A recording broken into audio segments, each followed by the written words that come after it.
Senator Day. Mr President, my question is to the Minister for Finance, Senator Cormann, and it's about bracket creep. Unchecked, bracket creep will soon result in 1.8 million full-time workers being taxed at the second highest tax rate of 37 cents in the dollar.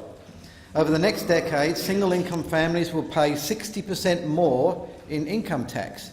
Now, the Minister has said numerous times that the government will provide tax cuts to offset the impact of bracket creep. Without tax cuts, NATSEM, that's the National Centre for Social and Economic Modelling, estimates the government will receive an additional $25 billion in tax over the forward estimates due to bracket creep. The National Commission of Audit report assumed bracket creep tax revenue would be returned through tax cuts. What tax cuts will there be for Australian families, and when will they be announced?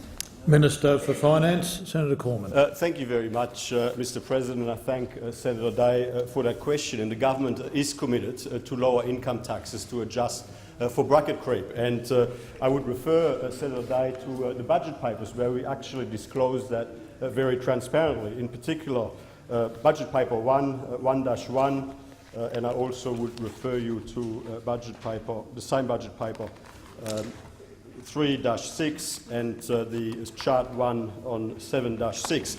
And the point I would make is, we are very mindful that bracket creep, left unchecked, will push more and more middle-income families into the higher tax brackets. And that is bad for economic growth, it's bad for jobs, and it is bad for living standards for middle-income families. And that is, of course, why that is another reason why we need to repair the budget mess that we've inherited. Now, under Labor, we were on a trajectory to $667 billion in debt in 2023-24 and rising. That was based on an assumption in their last budget that there would be no adjustment for bracket creep throughout that whole period.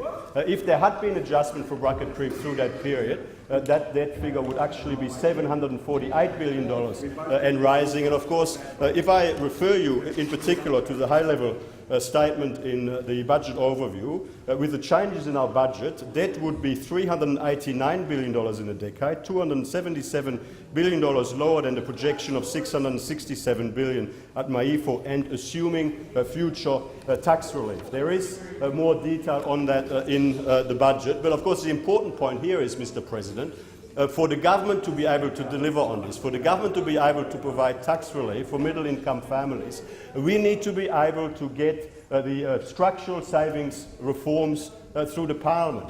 We can't deliver income tax relief for middle-income families as envisaged in the budget without the Senate passing the savings measures that are currently being held up because Labor is being so irresponsible. Thank you, Minister. The time for answering the question has expired. Senator Day.